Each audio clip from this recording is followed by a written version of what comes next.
పిత పుత్ర పవిత్రాత్మనామమున ఆమేన్. ఈరోజు జూన్ 22వ తారీఖు.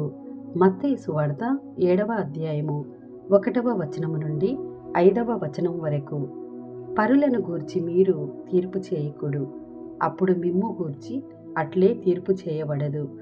ఎందుకనగా మీరు పరులను గూర్చి తీర్పు చేసినట్లే మీకును తీర్పు చెప్పబడును. మీరు ఏ కొలతతో కొలిచెదరో ఆ కొలతతోనే మీకును కొలవబడును. నీ కంటిలోని దూలమును గమనింపక నీ సహోదరుని కంటిలోని నలుసును వ్రేలెత్తి చూపెదవేళ నీ కంటిలోని నలుసును తీసివేయనిమ్ము అని సోదరుణ్ణి నీ వెట్లు అడగగలవు.